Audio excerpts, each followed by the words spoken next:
Welcome, folks, to the latest installment of Sports with Joe and Ish. I'm the sports editor at the San Marcos Daily Record, Joe Vizzelli, and I'm here with our go-to man as far as the Rattlers are concerned, Ishmael Johnson.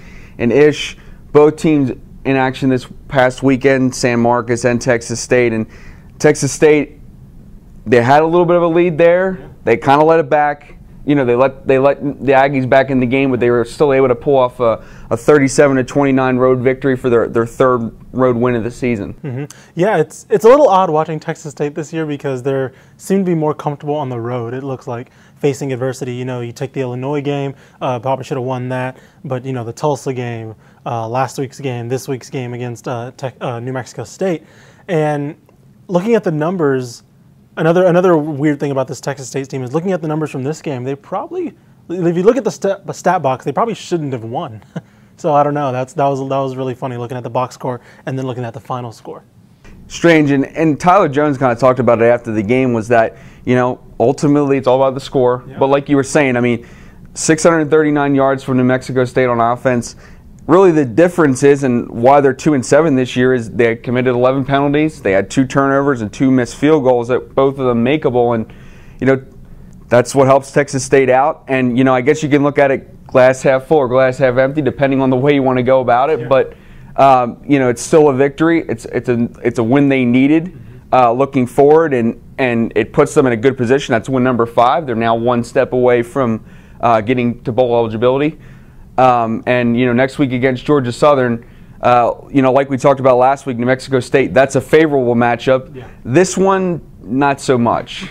Yeah, when you look at the way they handled the triple option against Navy, Georgia Southern's probably, at this point in time, Georgia Southern probably runs their triple option better than Navy does, the #1 rushing offense in the nation. I believe over 400 yards or just below 400 yards rushing a game. They have a little hybrid with it as well. They run some stuff from the shotgun, some spread option stuff along with the triple option, and you know, they seem to be wrecking shop with the rest of the Sun Belt. It's really interesting seeing this brand new team coming and kind of asserting their dominance early. Sure, and we saw it last year with them. I mean, they beat Florida in the Swamp. That's an impressive win. Florida, a down team last year, certainly, but when you're able to win as an FCS opponent, that's impressive nonetheless. But they've got to be one of the biggest surprises in the football bowl subdivision this year. I mean, to come in your first season in FBS football and to compete at that high level, it's going to be interesting to see. Like you were saying, you know, they run the ball really well. That hasn't necessarily set up well for Texas State. The defense has struggled against the run this season, and it'll be interesting to see, because we kind of saw in that Navy game, you know, the defense, they tried some different things in that game with the 2-man front. I wonder if they'll you know, go with that kind of package, or if they'll just change things up and maybe try to go with a basic package that maybe suits the defense and not try to get too creative or, you know, overly clever with what they're trying to do. I mean, their base defense is a 4-2-5. In that game, they went 2 down linemen, looked like 4 to 5 linebackers almost at times, and then just kind of played assignment ball, stuck with their man. And it, you know, that's you know, you like to see creative things, but most of all, you just want to kind of play man-to-man. You know, they were getting beat at the line of scrimmage because of the 2 down linemen, and you know, I think the defense kind of caught on to that in the second half. Was like, all right, this isn't working.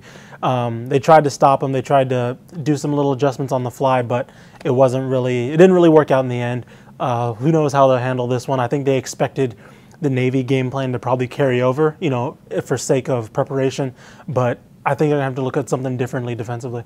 Sure, and Fran talked about it after the Navy game. Temple, the week before, they had sort of run the same defense, and they felt like that was a disadvantage going up against Navy. And, you know, this offense for Texas State is so strange to me. They do so many great things. They did it the other day. You know, at times, I mean, they put up 37 points. Certainly the Terrence Franks, you know, block punt and return for touchdown helps in that, but still to score 30 points, and they're able to run the ball well, and that would seem to be the great game plan. You know, if you can run the ball well, dominate the time of possession, you're going to limit their chances to you know, Georgia Southern's chances on offense, and maybe that's the game plan against, you know, this coming week. Yeah, I think you got to stick with what you do best. Sometimes, you know, we've I don't want to say criticized, but sometimes we've had some questions about the play calling, you know, probably running the ball a little too much when they should open it up. But, I mean, they are a running team. That's what their bread and butter is. And I think that's what they should look to do against Georgia Southern as well. Like you were saying, I think they opened it up a little bit more, though. We saw a little bit more passing on first down against last week against New Mexico State. I thought that was a good thing. And, you know, Tyler Jones, the last 2 weeks, seemed, I mean, the game manager mindset, you know, it's not necessarily the most popular terms because of the way it paints you, but, you know, he's done a good job. He did exactly what Tyler Rogers on the other side didn't do. He didn't turn the ball over. You know, if there wasn't an opportunity to throw the ball, he threw it away or he scrambled. And really the biggest play of the game was a play where he had a run-pass option and really kind of rolled out to the left and then goes right back to the right, finds Lawrence White for the 23-yard touchdown. And I think that's the thing that Tyler's really learning is that, you know, when things break down, he's becoming a lot better at being able to sort of, you know, make it up, you know, sandbox kind of thing and still you know, make big plays out of it. And that's momentum swinging plays in a game that ended up being quite close. Yeah, I know. That's what Tyler Jones has matured this year. Last year, he probably takes a sack there. He probably, you know, tries to throw it to where he probably can't make a throw. But this year, we're seeing the discipline. We're seeing the maturity. And we're going to now switch it up, of course, talk a little bit about the San Marcos Rattlers. And Ish, you know, going up against Bernie Champion, we all knew was going to be a really tough opponent. But for the first half, it seemed like they played well. They were right in the game, and you know, maybe what changed it, you know, in that second half to sort of, you know, advantage the Chargers. Yeah, you know, when they came out in the first half, it was 26-16. It looked really good. The players are fired up. The crowd is fired up. In the second half, they came out with the ball and they went 3 and out. You know, I think they were trying to. I think they were a little too excited at the time. You know, they knew the game was right there in hands, and they came out, and I believe it was 2 straight incompletions, and then a misread by Hamilton on a read option. But it was, you know, there's a reason Bernie Champion was undefeated, and that's what Coach Soto, me and Soto were talking about after the game. Was like, there's a reason they have not lost, and no game has been close. And so it was a great effort. They're unfortunately out of the playoff picture now, but looking to next week a little bit, they have a chance to play spoilers to their rivals, Lockhart, who I believe is 4-3 on the season, looking to get that 5th win. If Lockhart wins, I believe they get that last playoff spot.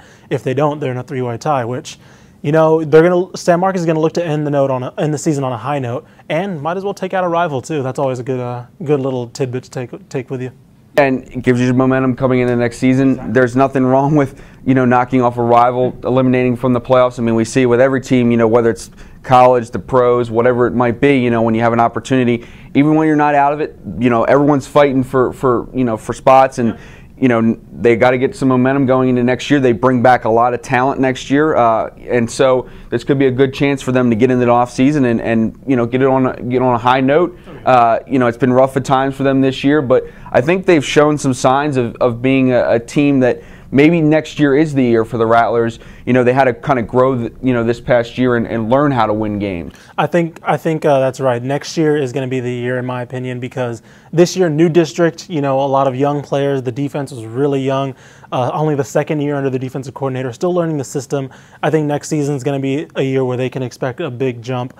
You know, 3 to 4 wins this season was about the same as last season, but when you take into account all the new things like the district, like the players, the converting from Hamilton to receiver to quarterback, he'll have another off season. You know, a lot of things are going to be continuous and going to flow, I think, a lot easier into spring camp and heading into next season.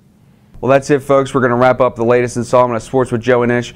We always appreciate you guys tuning in and watching the show, and continue to follow us on Twitter, as we'll be keeping you updated on some of the best coverage of the Rattlers and the Bobcats as we look forward to the rest of the season for the Bobcats and the Rattlers, of course, wrapping up the regular season this coming week against Lockhart. Thanks for tuning in. For Joe and Ish, we're signing off.